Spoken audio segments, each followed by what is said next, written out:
прямо тут у студії.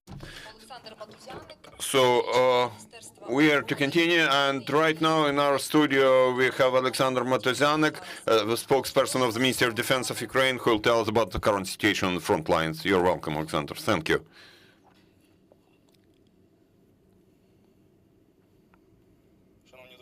Dear friends, welcome everybody. I'd like to share with you information about Russian military aggression in Ukraine as of today, 8th of April.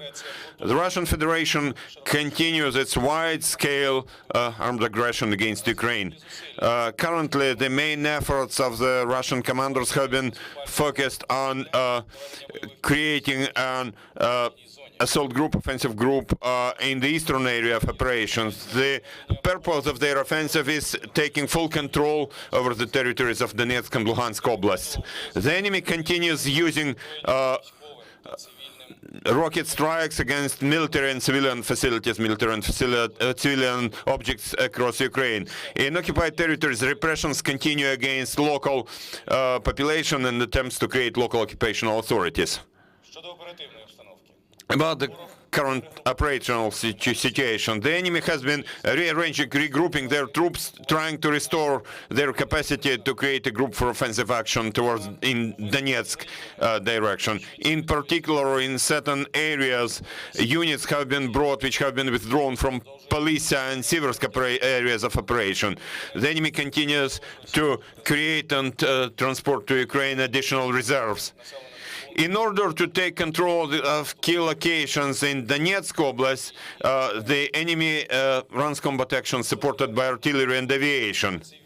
Their rocket strikes and bombing of civilian and military facilities in Donetsk Oblast, where 3 Sukhoi 24M bombers of Russians have been involved. Also, the aggressor continues its attempts to improve their tactical situation in southern Bug area of operations and strengthening on the administrative boundaries of Kherson Oblast. In Volyn direction, there is still a probability of Belarusian armed forces involvement in armed aggression against Ukraine. Certain units continue to implement their assignments for covering Ukraine-Belarus border. Also, there is still high probability of rocket and aviation strikes against Ukraine from the territory of the Republic of Belarus. In Polisia and Siversk areas of operations, the enemy has been finishing regrouping their forces and tries to restore capacity of their units from Central District, Armies 2 and 41 and 90th Tank Brigade in certain parts of Bryansk and Kursk Oblast. They continue moving units from Eastern Military District from the territory of the Republic of Belarus to Russian Federation. Some units of Russian armed forces which have been withdrawn from Polisia areas of operation are now located in the Republic of Belarus.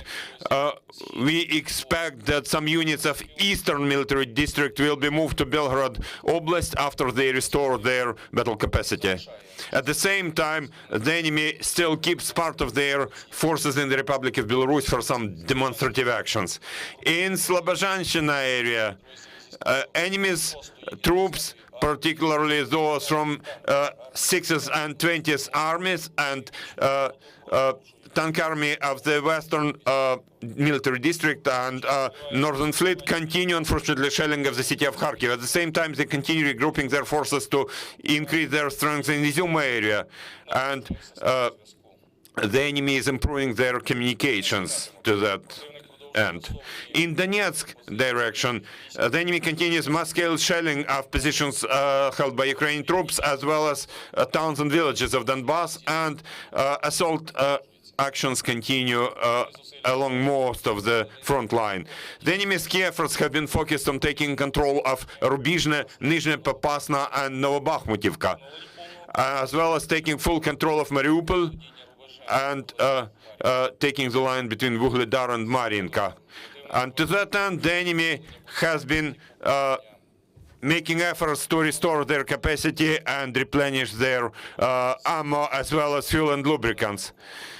During the day in Donetsk area, and the total, Ukrainian defenders have stopped 7 enemy's attacks, destroyed 4 tanks, 2 artillery systems, 10 armored vehicles, and 11 cars and trucks of the enemy. The aviation of Ukrainian air forces has hit the enemy's concentration, places of enemy's concentration. In Tavria and southern Bug operation areas, the enemy has focused main efforts on restoring their battle capacity, replenishing their ammo, as well as fortifying their positions. In some directions, occupational forces try to improve their tactical situation, and they have been shelling positions held by Ukrainian troops. Around Novokakhovka, they take actions to fortify their positions in previously taken parts. In temporarily occupied territories, Federal National Guard of Russia has been carrying out filtration and counterintelligence measures. In Black Sea and Sea of Azov areas of operations, groups of enemy ships in Black Sea and Sea of Azov implement tasks to isolate combat areas, doing reconnaissance, as well as fire support and logistical support of troops in Primorsk area of operations. About illegal activities of Russian occupiers. The enemy continues using terror tactics against Ukrainians, abduction, planting mines, marauder activities, blocking evacuation routes, forced mobilization of males in occupied locations. Russian troops have been making rocket and artillery strikes and aviation strikes against residential buildings in such locations as Kharkiv, Dnipropetrovsk, and Luhansk Oblast, and infrastructural facilities in the cities of Mykolaiv, Barvinkovo, and urban-type settlement Vlasichevo.